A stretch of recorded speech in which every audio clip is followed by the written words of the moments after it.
Where's that damn hotel at? Oh, hey, you need a ride? Oh yeah, man, it's raining like fucking hell out here. Oh, alright, hop in.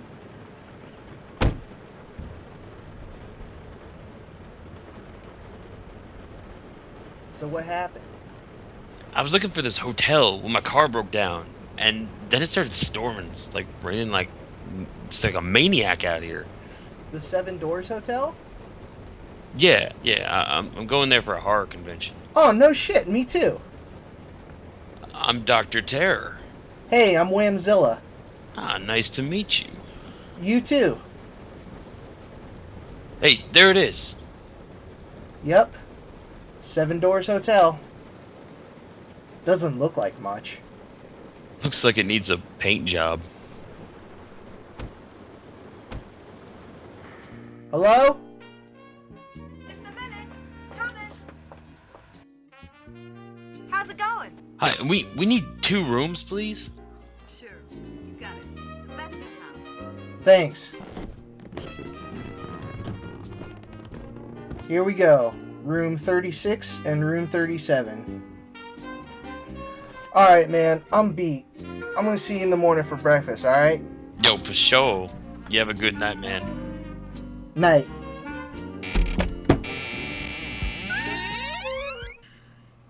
Yo, Whamzilla. Hey, Doc. Dude, did you hear any weird sounds last night?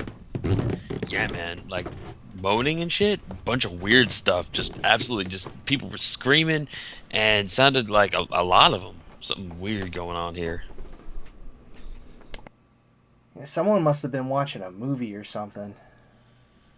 It has to be the most realistic sound effects I ever heard, man. Just sounded like it was coming through the walls.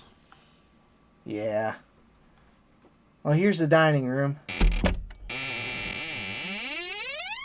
What the fuck? This does not look like the dining room. And you will face the sea of darkness, and all therein that may be explored.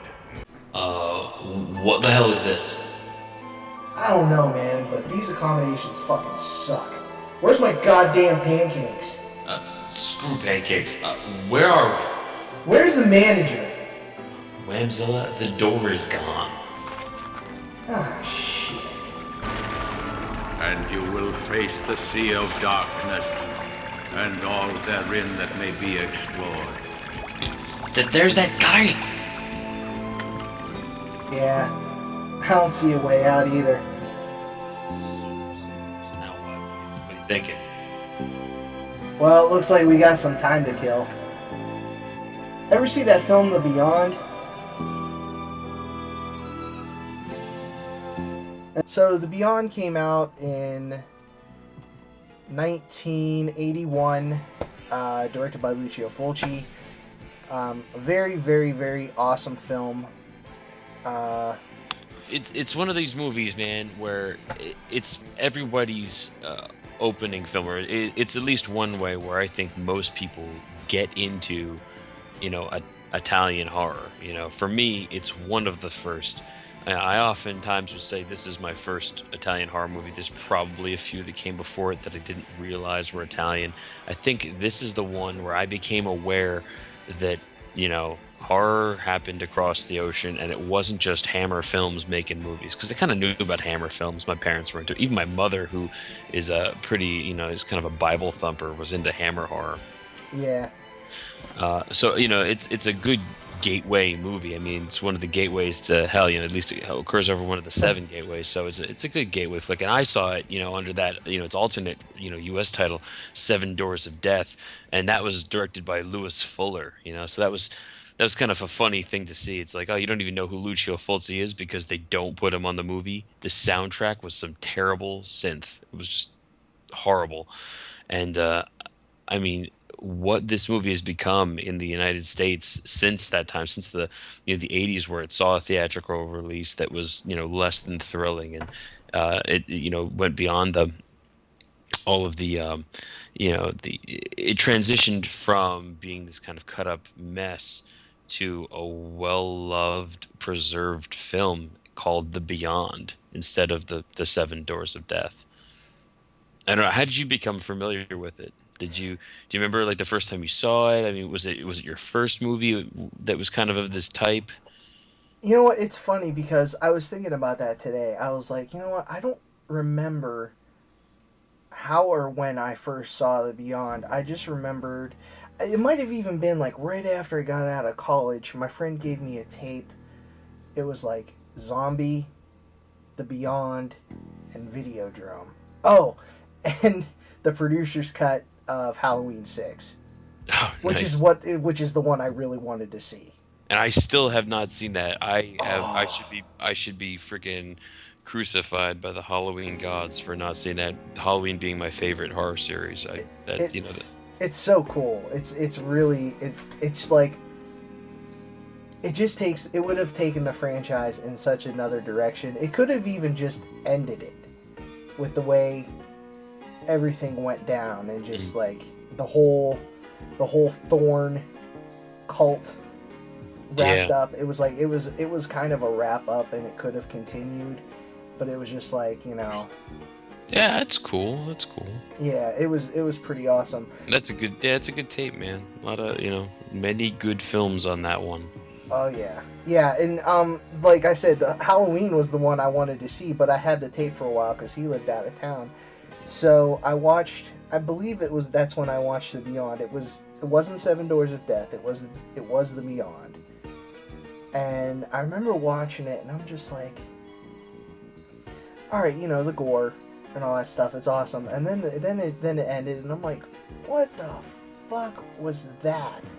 What did I just watch? It was like so weird because I'd never seen a Fulci film before. And he's got definitely his own style. And as compared to like, people, it's funny because people always said it was like him versus Argento, and that was not even like the case. They were just the two big Italian directors of the time.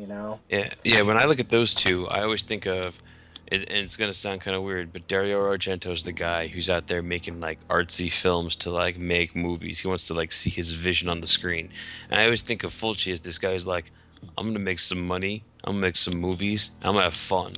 It seemed like these two different kind of mentalities, and you're right. People play them against each other. There's a T-shirt out there, right? Like team, Fulci, Team Argento. Playing off of that stupid Ugh. Twilight shit. But um, it's funny how people line up on factions, and even weirder, like if you can get into that genre more, it's weird because these other names start popping out. You're like, well, I'm on Team Diodato, and you're on Team Lenzi, and we're gonna talk about who makes the best cannibal movie now. Oh. Or Yeah, Team D'Amato. yeah, Who makes the best Italian porn? yeah, and then you pull in, you're like, oh well, we're gonna go to Euro, just Euro trash, and we'll say just Franco versus D'Amato. That's kind of a funny thing. But yeah, you're right. People always do that. They always put them against each other, and really they should have been doing things like that like Two Evil Eyes, how you had George Romero and Dario Argento team up to like do one with two stories. I think that would have been a really good crossover for Argento and Fulci, the two kind of most well-known names. And I agree. This movie has a crazy sense of style. It's just these phantasmagoric images thrust. It's like, hey, let's take a laundry list of things we want to see in a really scary movie. Let's take spiders and somebody getting their head blown off. Let's take zombies and somebody getting lye poured on them and somebody crucified. And let's line it all up. And that's haunted house and a dog killing somebody and a blind person. All these typical European, if not Italian, tropes that kind of pop up uh, on repeat in this piece of cinema, and let's put it all together and let's see what happens. In the end, what's the end result? We're gonna have a little narrative in the middle here about a gateway to hell, and once you have a gateway to hell, anything's possible, right? Oh yeah, for sure. Yeah. And he did it. He did it the best with the Gateways of Hell. I wish he would have made a movie for all seven of them. Oh yeah. That would have been awesome. I have dreams of making one of those films. It would Oh. be fun. I mean, there's no way it would happen because like there's this where I live. There's this in Robinson Town Center, there's this church up on a hill, and it just looks ominous as hell. It's on a high hill, and below it is just headstones. Just headstones. Nice. I mean, it is the creepiest church I've ever seen. And because it's on a hill, I was always like, what if that church was like built over the gateway to hell? But then it's like, you know what? Wait a minute. How do I not riff off of the church? The Argento film, The Church. Yep. You know what I'm saying? It's like, how do I not do that? So then it kind of just goes away. Yeah, no, that's a movie I actually only saw this year, and I mean, it's definitely, it's the director was it Michel Suave. I cannot pronounce this. Yeah, Mikhail. So I have it right here actually because I was watching it. People need to give me a pronunciation guide to that guy's name, and I've heard it said so many times, and I just don't remember it at all. It's Mikhail Soavi. Thank you.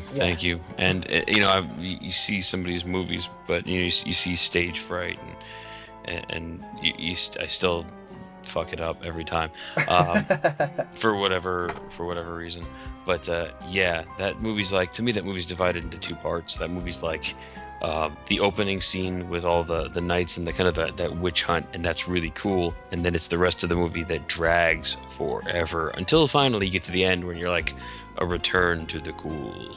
Return to and then it's like, great, so I sat through all that shit for nothing. And you're like, it's got Giovanni Ribisi in it, and I barely feel his presence. I mean, he's so good in things like Cannibal Ferox, and then you put him in this, and it's like, wow, you're underutilizing a great actor here. So yeah, but I mean, I don't know.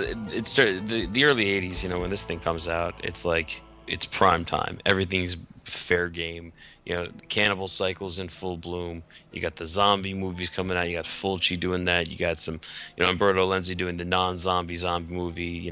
Nightmare City, and so everything's possible. You can take a movie and you can throw a whole bunch of shit in it and put it in a blender and then spit it out with really great music and Catriona McCall in it, and you're gonna have a hit.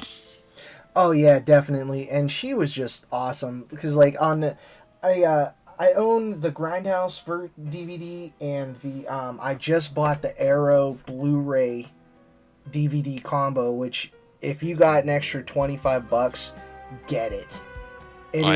I agree wholeheartedly with everything you just said about that. That is freaking amazing. Release.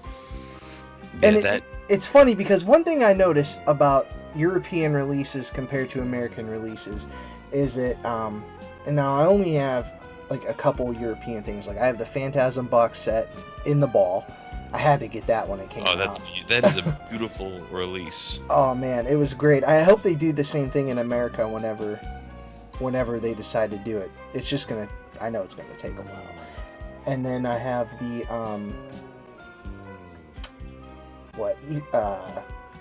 Faster Pussycat Kill Kill. Nice. And then the Arrow Blu-ray of The Beyond. And it always seems like the music and the voices are just like the slightest pitch higher.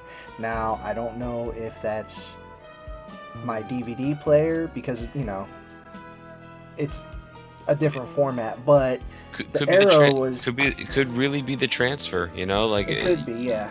Somebody's got a cut and they're transferring it over and then they're speeding it up to sync it. I mean, we've seen any number of really strange transfer occurrences. It's not perfect. It's not a science. Some of it's more of an art form about transferring. Yeah. And not that I'm overly versed in it, but just dealing with that. There was that Night of the Living Dead, 1990. Oh my God, I read about that. That sounded like people were pissed that bought it. Here's the thing. If you watch that movie, and I have a copy of it. If you watch it and you don't compare it to the original release, you're good. You won't even know that there's a problem, and you'll be like, oh, I really enjoyed that. And then you sit there screen by screen, you're like, oh, this looks terrible. And you're like, okay, yes, the bluing is somewhat noticeable, but only if you're comparing it directly. And by the way, did you miss the fact that they took all the scratches and the really bad dust? Not the good dust, not that like classic dust look, but like the shitty dust, the dust that makes it look like annoying and it doesn't look good and it's not pleasant to watch. They took that, they cleaned it all up. The audio track's brilliant, and they're complaining about like less than 2 minutes of a slightly blued screen because of a decision, an artistic decision. It wasn't like someone's like, oh, we're just gonna make this blue. It's like they made it darker because they thought it should be. And that's fine. And I agree that this with the European releases of some of these, like I remember I kind of collect the Beyond a little bit. It's one of my favorites. I don't have nearly as many copies as some and as many copies as I would like, especially not VHS. I actually have one VHS copy. It's not the cool big box that, Seven Doors to Death big box that I love, but that's to be picked up at a later date. But I've got the Seven Doors to Death on DVD called The Seven Doors to Death, and that's pretty crappy. Then you got the Grindhouse releasing copy, which is, I think, as good as Arrow, but maybe doesn't have quite the same special. It doesn't have as many special features, and I think it's not. I don't think Arrow ever put out a Blu-ray of it to boot, which is, that's just the way that goes. They didn't really do much of that. But Grindhouse Releasing's got, they definitely pay attention to their releases. They put heart and soul into them too. And so at least for an American audience, I mean, that's something to consider. Especially since Arrow is pretty much going, they're going to be region coded going forward. So it's that's a bummer. Like, because I remember they announced on a Steelbook is coming out in October or something, and I asked if it was all regions, and they said yeah, and that was going to be the last one. But the Beyond that I have is the Blu-ray and DVD set, so it's a 3-disc set. Isn't that thing? It's like, it's heavy. You pick that thing up, you're like, dude, it's bulky, man. But it's awesome. It's got like a booklet in it. The artwork's tremendous. I mean, dude, Arrow needs a freaking American company, because like I think they would give Shout Factory a run for their money. As far as quality. I mean, they really do. And as far as like distro rights, you always think that anything that you see that comes out of Arrow seems to like go to Blue Underground, and they do a fantastic job too. But they don't do packaging. They don't do that special edition stuff. They stick very much within their, here's our Blu-ray case. We're going to give you a lot of cool stuff on it, and you're going to love it, except for the Zombie release, which was totally off the hook. That release was a Maniac release. It was just beautiful. And actually the release of Maniac, I believe, to boot. But I'm saying that, but like they don't typically do like a special packaging. They don't do posters. They don't do booklets that are this, girthy. And it's like, what's the closest thing you got out there? I mean, you see Criterion discs, you see Kino Lorber stuff, which is good, but it's not the same. And you're right, an Arrow arm in the U.S. would do it, Mm-hmm. Yeah, not to mention the Criterion discs, as awesome as they are pricey. Yeah, that's pricey. There's a reason. I mean, I'll tell you, I don't own many Criterion. I think I only own like 2. I own none. Oh, really? Dude, I can't dish out that kind of cash for them. Although I'm about to, that's about to change, because I'm about to buy the Haunting is coming out through Criterion. Yeah. The original? Mm-hmm. Oh, sweet. Yep, I believe that's the disc, and that's in October. Not to say that I didn't want to buy Godzilla, and not to say I didn't want to buy Rosemary's Baby, but Godzilla is a black and white movie from the 1950s, and Rosemary's Baby I have on any number of different DVD and VHS copies. I'm all right for a little while with that. Not that I don't want it. Not that I don't fawn over it. And if I ever find that thing at a decent price, it's it's coming home. But oh yeah, for sure. Yeah, no, I agree. I own Man Bites Dog. Have you ever seen that? No. Oh, dude, it is brutal. It's like, think, if I had to compare it to anything, think of it as as if Henry Portrait of a Serial Killer was a serious documentary where Henry's taking you along for the ride. And is it French or Belgian? I can't remember, but it's pretty brutal. Like at one point, the guy even gets the crew in on the killing. you know, and the documentary crew is kind of like, oh, hey, you know, we're just documenting. He's like, no, you get in here. You're part of this now. You know what I mean? And it's not without its funny parts. Yeah, too. I mean that sounds like there could be a good tongue-in-cheek moment or two, but that's pretty cool. I dig that premise. Yeah, it's a pretty cool premise. And then I got Videodrome. Oh, see, The but that, Criterion Videodrome was, you know what? That was worth the $40 I paid for it. that movie is that's a visually stunning movie. That's a good choice. Yeah. And I didn't see that one until. You know what? I did see that a while ago. I was in my 20s still. I was like 24. I think I saw it. It's just like a lot of these movies that I'm experiencing were out when I was a kid, and I just didn't know. Like, I saw them in the store, you know, and then I just was like, well, I don't know. I think I'll just. Okay, here's Friday the 13th. Okay, cool. I'll tell you this. When I was a kid, I rented Videodrome because I knew that Debbie Harry got naked, and I was too young to rent porn, so I think I cranked one out while watching it. It's the equivalent of an early spank material, but that's a good one to have. I think that, you know, if you're gonna do something like that, you might as well be doing it, you know, cranking one out to fucking David Cronenberg with Debbie Harry and James Woods. I mean, hey, that's the way to do it, right? When everyone's smoking and stuff, it's great. Yeah, it was so sleazy. Not to get too personal, but that's the way you do it, I think. Yeah, it was such a sleazy flick for a sleazy time. I love that movie. Yeah. That's a different podcast, though. Yes. But yeah, back to the Beyond. I was a lot of interviews that I've seen with people about basically, more or less, it's the only people they really interview is Catriona MacColl and Cynthia Monreale, who plays Emily. You know, the main blind person, the basically harbinger.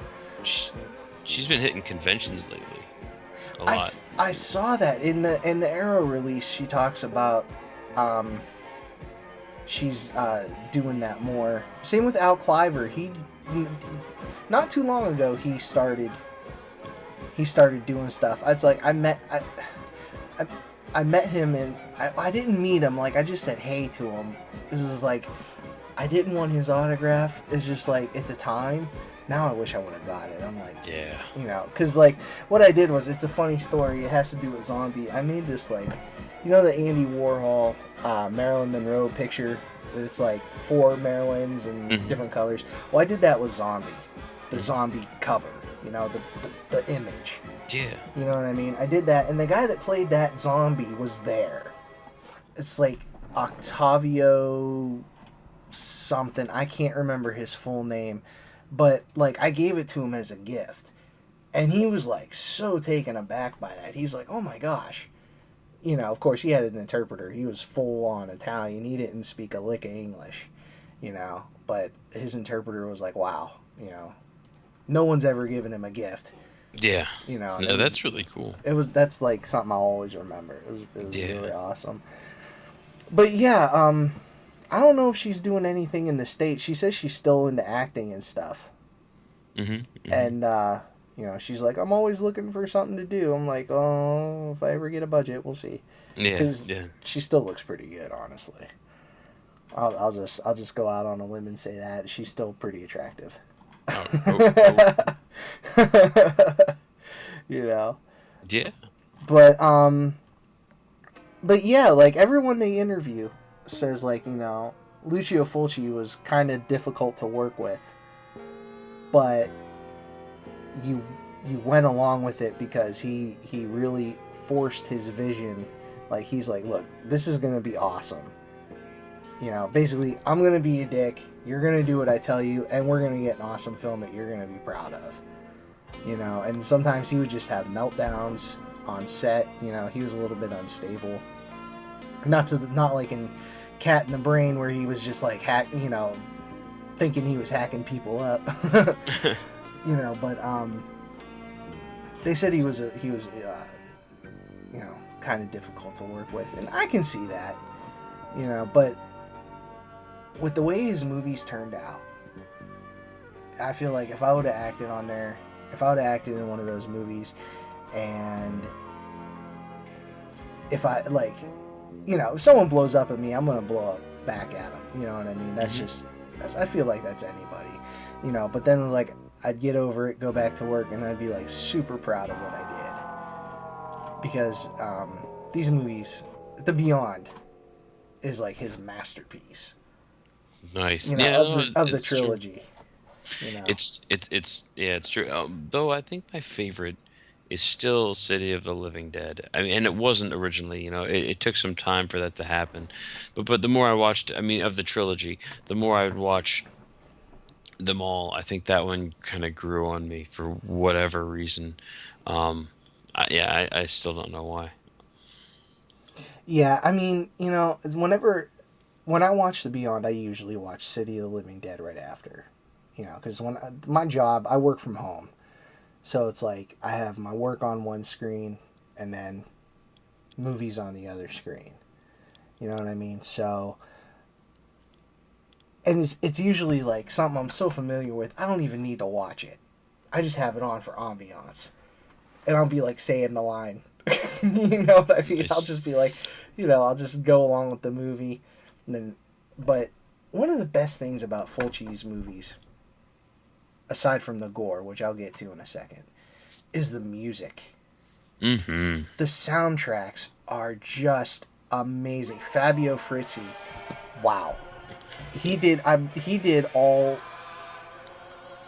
least did the trilogy, the Gates of Hell trilogy. I found a torrent. It's so funny because I was searching for it. I just typed in Fabio Frizzi in a torrent site. And I found this one, this folder called Horror Soundtrack. And I'm like, and it had like a bunch of albums. Like, dude, it had the Fright Night soundtrack in there. Like the original Fright Night. I was like, holy crap. I had two or three different versions of The Beyond. Oh, yeah. One of which I couldn't even find cataloged anywhere. It's got like sound bites from the actors and stuff, and even an intro from Fulci himself. And I couldn't find that version anywhere. And yeah, it was crazy. And it's like I'll find myself listening to that, and it's just like the best part is that very end when they walk through the gate, and it's that flute or whatever. It sounds like a flute to me. Except the flute's playing. It's real soft. It's real sweet, and it's just like it just escalates as they figure out they're not getting out of there. Yep, that's it. You're done. Yeah, it's like you're gone. You're blind as well. So there's that. Yeah. You're blind and in hell. So have a good time. Again, major theme in Italian horror, blindness. Okay. And dogs attacking people too, for whatever reason. Yeah. It's funny. It's like you don't think about that kind of stuff until someone mentions it. I was like, yeah, you got Suspiria. Maggots in that one too. That's another major. It's a weird theme, but it comes up. In this one with the maggots, I can't remember there being maggots in this one. This one has the benefit of having one of the coolest opening sequences with the lie. Oh man, yeah, and they went into detail on the Arrow release how they did that. Oh, dude, it's so pretty. I mean, and that's again, I know we talk about pretty, in regards to horror movies quite a bit lately. We were discussing the Street Trash release and how that was, it was a pretty release. Well, same goes here. I think it's just, beautiful what they were doing. Oh man, I know, and it's like that's my biggest thing about horror is special effects. Like I love the work that goes into it, but like I suck. I could do very limited effects. Like in that trailer, that was sheep guts in a freaking freezer bag with fake blood that I made. You know what I mean? It was just like it was real guts. Like I can't make that stuff. I don't know how. I didn't go to school for it. I always said if I was going to do something, I would have to go to a butcher and like just dump a bunch of money at him for a bunch of guts. Because I was like, it's either that or you go H.G. Lewis, right? You go, bright red paint, and this which is also looks cool. Yeah, it's got its own aesthetic. But what Fulci gets is something totally other. It's just I don't know, sickening red. It's beautiful. Hmm. Yeah, like it's what the one scene where it's at the beginning. It's where that guy falls off the scaffolding, Yes. and he's got that blood just streaming out, and then they check his when Dr. McCabe checks his eye, and it looks like he's dead, like for real. It's so red and unnatural looking. Hmm. I'm like, what the hell? You know, how did they do that? And you know, I just love The Beyond. It's such a great film. Um, it took a while to grow on me because, you know, I wasn't real familiar with Italian cinema at the time, and it was just like I was like, wow, okay, this is not Halloween or, you know, Jason or Nightmare on Elm Street, because that's all I was exposed to was Well, American films. it's true. Well, when you watch a movie like Halloween, you can start at the beginning and you can say, well, first, Michael Myers walks out of the house after killing his sister, and then, you fast forwards to, modern day or whatever modern day was for back then. You follow some girls around, and Michael's stalking them. Michael's escaped from, Smith's Grove, and there's just you could follow that, right? You could create a Hmm. dialogue and a timeline that was in order. When you try to recollect the Beyond, because of how disjointed it is, it becomes very difficult to kind of to put it in order. Like when do the spiders attack the guy who's researching the architecture of the house, as opposed to when the dog rips out the blind girl's throat, as a and then when does the girl at the hospital go to the hospital with her mother to address the father, and when does she get her face melted off, and like you start to put these things together, and you're like, depending on the cut you watched, it could be different. But mostly, it's just there's no linear fashion there. You get an idea of it, but it's not nearly as clear cut as an American movie. Oh yeah, definitely. And it's something that always bugged me was like, and it still bugs me. Maybe you can answer a fresh perspective. So like, after um that chick's mom gets her face melted in the morgue, Hmm. when she opens the freezer and she sees the dead guys, are those dead guys already zombies coming at her, or is it like in Goonies when this body just kept falling on chunk? Like that body was falling and she just freaked out after everything she saw. She went blind because she just couldn't take it. It seems like any time that you see the face of evil, you go blind. And Okay. I say that because we've got the girl who gets her throat ripped out. She's initially blind. We find her blind. We find her blind walking in the middle of nowhere, right? So we don't know what she's seen. Mhm. At the end of the movie, and we're gonna spoil this for you guys. Yeah, spoiler alert. Yeah, I think there's nobody who hasn't seen this movie who would be listening. But hey, spoiler. They basically walk into hell Hmm. and they go blind. Okay. Yeah. Yeah, that part I got. It was Right. just And the I think little it's very redhead. right, and I think it's very similar that she goes blind from seeing the gateway to she goes blind from seeing evil. Okay. Yeah, I was wondering that because like that's just one of those things. It was just like, okay, she went blind, but it's not like Emily came from hell, because at least that's what I think. I thought Emily just kind of appeared Yes. because she was blind and she didn't age, even though that was 60 years ago that all this stuff went down. She was there, and then in the opening sequence, it catches on fire. The book Yep. catches on fire like right in front of her. Yeah. And they said everyone in that hotel disappeared. Yep. Yep. That night. And yeah, and there was one thing I noticed. It's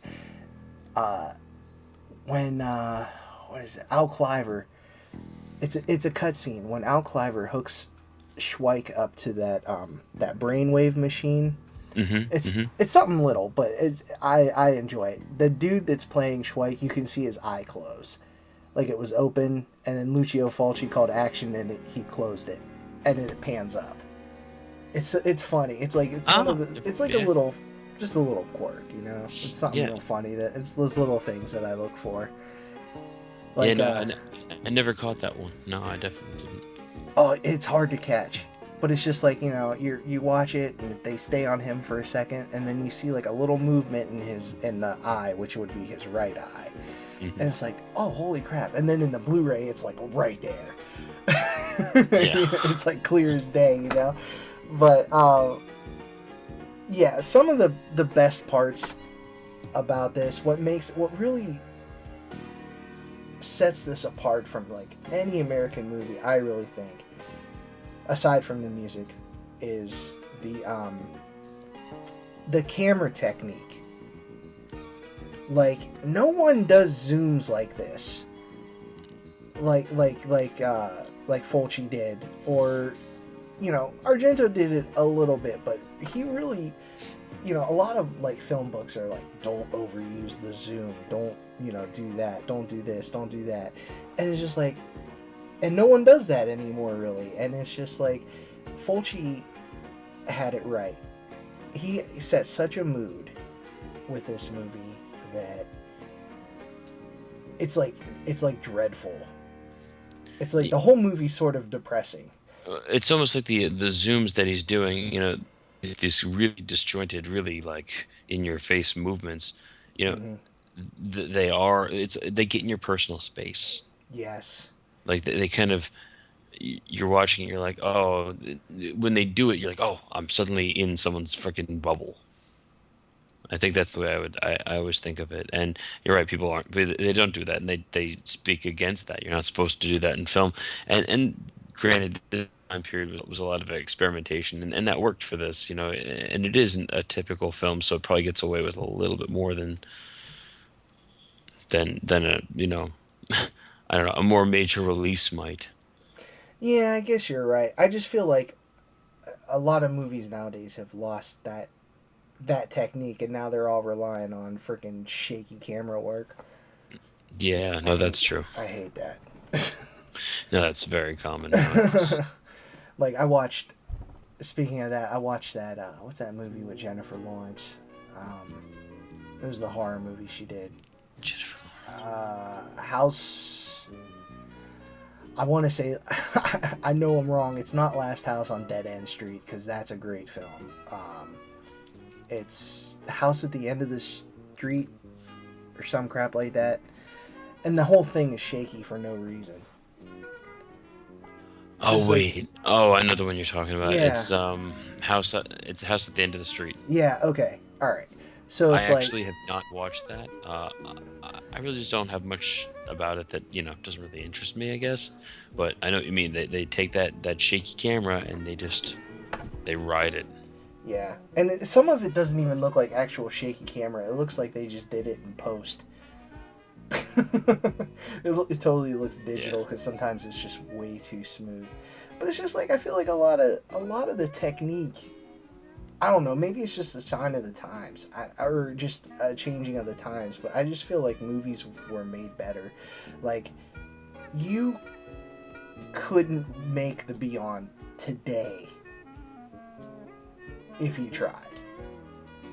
People are trying to do that. There's a movement of people that are trying to emulate some of the European cinema of that period, the 70s, early 80s. I saw a movie recently. It was the director, the editor for Fangoria, Chris Alexander, put out a movie called Blood of Iriana, and he shot it, and it's been said that he shot it in the style of like a Jess Franco, Jean Rollin film. Mm-hmm. And when you watch it, you're like, yes, you are trying to capture that, and I get it. And I did not like the movie, and I think this guy totally succeeds at what he was trying to do as a director. It was spot on, but unfortunately, it doesn't have the same atmosphere. It's not shot on film, or if it is, it doesn't even look like it. Like it's missing some of the key factors, the production value, because no matter how cheesy it looked, these things still cost a great deal of money to produce. Yeah. And maybe a great deal is subjective, but it isn't digital cost. There's film production, there's film cost in it. When film's involved, obviously the whole the kitty is no object. A lot of money to make a movie on. Yeah, film is film's a very expensive medium to shoot on. But it's just like, I just feel like some of the art is lost, but I do appreciate the people that are trying to bring it back. Like, if I want to shoot like this, you know what I mean? Like, this is the style that I love. Like, I feel like it's so artistic. It's really freaking awesome. Yeah, no, I would agree. So it sounds like you'd recommend the movie, I think, to people. Is there anybody you think wouldn't enjoy it? What, The Beyond? Mm-hmm. My wife wouldn't enjoy it. Okay, I would recommend this movie to, honestly, anyone in film school that hasn't seen this movie already. And honestly, like, I feel like if you haven't seen this movie, where have you been? There's kids that obviously haven't seen this, but... Right, yeah, the younger audience has got to pass on this one. They can get to see it, and it probably won't even faze them all that bad. And honestly, I don't even know if they'd like it, to be honest with them. The younger generation, the teenagers that went and saw Twilight. That kind of... I mean, there's all different kinds of style and stuff, but if I had to go, like, if I walk into someone's house and I see Justin Bieber posters and Team Edward and all that crap, I feel like it's a culture shock. Yeah. Like, they wouldn't know what to do. Because, the gore in the movie as well, just... I don't know, there's just something about it. There's gory movies made today, but I just feel like there's just... not like this. You know what I mean? There's something different about it. I don't know what it is. Yeah, no, it is different. Almost cheesy at times, and yet in its cheese, it's disgusting. It's repulsive. But that's why you would watch it up close and personal and want it on a Blu-ray. Oh yeah, the spider scene on the Blu-ray is so awesome. Oh yeah. It's so hilarious. Like, I love it that it looks extra mechanical. Extra fake. I guess, I don't know. For me, I like to see the work that someone put into it, even if it looks hokey. You know what I mean? Someone made that thing and it ended up being a sick effect. Mm-hmm, mm-hmm. Blood everywhere. I mean, that guy just got annihilated. Oh, yeah. He cracked his skull. He's paralyzed. And he's getting devoured by spiders. It's like, okay. You poor miserable bastard. Oh, man. Like, you don't have carte blanche anymore. I remember I read somewhere... What did I read? I found it somewhere. I can't remember. Gene Siskel reviewed this and tore it a new asshole. I mean, with good reason. It's Gene Siskel, one of the top movie critics of all time. This isn't his type of film. Yeah, no. But it was just so funny. One of the things you may not know is that I have a personal vendetta against both Siskel and Ebert, despite enjoying their show. When I was a kid, I think that they proactively, maybe not help destroy, but hurt movies. I think they hurt certain movies that did.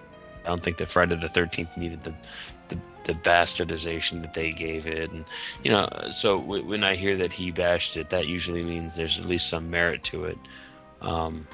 Just because I hold their opinion in low regard, I guess. Yeah. Yeah. Yeah, it's like, I totally understand. If I was Gene Siskel, I'm like, oh, okay, I guess I'm going to see another horror movie. Oh, hey, lots of guts. Thumbs down, And they always talk about Ebert supporting and championing some movies, and Siskel at times too, championing certain films. But I was like, for the way that they treated, I think, Silent Night, Deadly Night, and the way they shamed people, and I mean, it's almost humorous. Yeah, like it's just I want to go see a horror movie. I want to see something that's either gonna scare the piss out of me, or be a crazy fun time. Like I like if I would have paid to see House at the End of the Street in theaters, because I thought it looked pretty cool. It looked creepy as hell. I would have walked out of the theater and been like, I want my money back. This movie was garbage. It's just, I don't know. Yeah. I just don't know what people are thinking. I mean, Jennifer Lawrence, big star. PG-13 horror movies, everyone can go to it. Totally. Yeah. Now it's, the Beyond is far from mainstream. I don't think that you'll find anything that is going to. You can't show a movie like this in the theater today. Case in point, the closest thing that I've seen to come out like this is The Lords of Salem recently. Somewhat disjointed, very European, strangely lit, takes its influence from any number of European influences. Argento being, I think, a major focus, at least at one part, and Fulci in another, in the look of some of the creature creation that they used. And that movie got a limited theatrical. It's going to make its budget, it's going to do okay because it's got a big name behind it. But you put that in the hands of somebody smaller, and it's done. That movie's cooked. Oh yeah, like no studio would touch it. Yeah. I mean, I feel like the studios were doing them a favor after all the hassle House of a Thousand Corpses got, and it wasn't even that bad. I don't see what the big deal was behind House of a Thousand Corpses. It was not even as bloody or as gory as they made it sound. Like, they made it sound like it was a snuff film. That's why it wasn't being released, It's before that gore movement, though, of the Saw series. It's right around that time where it's just, the torture porn is peaking and the splat pack is emerging. So, and the best part is Saw 1 wasn't even that gory. No, not at all. It was just that messed up of a premise, and everyone was like, "Oh my god, he cut his foot off! Holy shit! It's the goriest thing ever!" Blah blah blah blah. It's like, no. The poster and the title got it, Yeah. Now, I'm not taking anything away from that film, because that was a brilliant film. Personally, I thought it was brilliant. Totally a new twist on the horror genre and stuff, but I mean, like, whenever I have like an idea or what I think a movie's gonna be about, I'm like, I want to see a new Beyond. You know what I mean? Like, I want to see a movie that makes me feel like that. That's asking a lot, I know, but it's just like, I feel like it can be done. It's just, I guess it's just waiting to be done. Because no movie gets you no movie gives you those feelings, I guess. I mean, I guess some of them do. It depends on the person. But, like, I haven't seen a movie lately where I'm like, oh, man, that's so the Beyond, and it's better. It's a hard movie to compare to anything. Or any, can't really compare anything to it, I should say. It's totally standalone. Yeah. I think that's it. Yeah, no, now. Yeah, I hope we got some good stuff. I mean, we talked about we covered a lot of things. I hope it turned out all right. Yeah, I think there's a lot for people to just kind of digest, and maybe it's good to compare it to modern cinema, because if you can't make another Beyond, and maybe you that can't be done, but you can take things from it and maybe incorporate little pieces of it. You're never going to get away with not doing another narrative again. So I think that if you take anything away from what we've been discussing, It's you need to get a region free player probably fairly soon, because most of the really beautiful releases of Arrow you won't be able to get here in the US outside of a region coded disc. Two, that you need to go watch these movies and take note, because filmmakers need to learn how to create that complete disjointed eerie feeling. I don't think they have it. I think they're using a lot of filters and a lot of computer trickery to get it, and I don't think you need to. And three, that those poor schleps in the opening sequence of this podcast are probably screwed. Yeah, they're pretty much done. You know, hopefully they find a nice little cozy place to just hang out the rest of eternity. And you know, there's releases and stuff, but you know, like, you can't find this at Best Buy. Yeah. Even when they were doing crazy DVD releases, you couldn't find this at Best Buy. You definitely can't find this at Walmart. You know, just, you know, and no video stores anymore. You're not going to get this at Redbox. Yeah. You know, you gotta look for this. You know, check out people's blogs, like Dr. Terror's blog. Check that thing out. Thank you. Oh, no problem. And you know, check out his blog. You'll find a wealth of information there. I'm gonna have a blog soon. You know, just watch these movies, learn from them. You know, because they don't make them like this anymore. Yeah. I never thought I'd say that. I'm 31 years old. I never thought I would say that. They don't make them like they used to. And they truly don't. It's like, I just had like an epiphany. It's just like, holy crap, they really don't. You couldn't get away with this today. Mm-hmm. Like, NC-17 wouldn't even cover what the Beyond has done. You know? It's like they'd have to come up with like a new rating. Yeah. You know, like NC-30.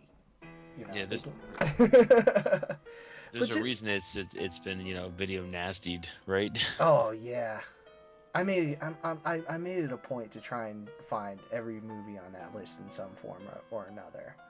Mm-hmm. You know, because it's just like, I want to see what was so nasty, and a couple of them I can see, like Ilsa, that was nasty. I can understand that one, but not many others. But yeah, just don't let these movies become lost on you, because you know there are all these teeny bopper PG-13 flicks are coming out. Like, just watch these movies, enjoy them. These are the kind of movies, like, in high school or in like 7th or 8th grade, you know, you're at your buddy's house, you and a group of your buddies, you got pizza, you got movies, hey, let's watch this.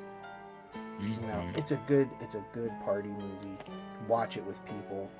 Get grossed out. Don't get grossed out. Just enjoy it. It's different. It's not all this mainstream stuff. It's literally beyond mainstream. But